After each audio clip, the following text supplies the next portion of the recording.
Hi guys, welcome back. അപ്പം ഞാനിപ്പോൾ മാഹിയിലാണുള്ളത്. മാഹി പള്ളിയിലത്തെ രാവിലത്തെ കുർബാനയൊക്കെ കേട്ട് ഇപ്പോൾ മാഹി ബീച്ചിലേക്ക് നടക്കുകയാണ്. ഇപ്പോൾ സത്യം പറഞ്ഞാൽ നല്ല വിശപ്പുണ്ട്, നല്ല വെയിലുമുണ്ട്. അതുകൊണ്ട് എന്തേലും കഴിക്കാണ്ട് ഒരു രക്ഷയില്ല. അതുകൊണ്ട് ഞങ്ങൾ നേരെ നടക്കാം കേട്ടോ. അപ്പോൾ ഇനി അവിടെ ചെന്നിട്ട് നോക്കണം.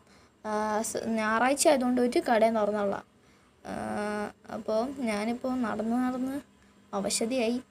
അപ്പോൾ നല്ല കാറ്റുള്ളതുകൊണ്ട് ഒരാശ്വാസമുണ്ട്. അതുപോലെ തന്നെ നല്ല വെയിലുണ്ട്. അതിലൊരു ക്ഷാമമില്ല. ഒരു മഴ പെയ്താൽ എന്താ പ്രശ്നം? അപ്പോൾ അതെന്തായാലും ആവട്ടെ. അപ്പം നമ്മളിങ്ങനെ നടന്ന് ഇപ്പോൾ അവിടെ ഒരു ചെറിയ പാർക്കൊക്കെ ഉണ്ട്. പാർക്ക് പോയി ഒന്ന് വന്ന് പിന്നെ കുറച്ച് നേരം ഇരുന്ന് പിന്നെ ഇവിടെ എന്ന് പറഞ്ഞു കഴിഞ്ഞാൽ മേലോട്ടൊരു വഴിയുണ്ട്. അവിടെയാണ് നല്ല മരങ്ങളൊക്കെ ആയതുകൊണ്ട് നല്ല തണലുണ്ട്. ഇവിടെ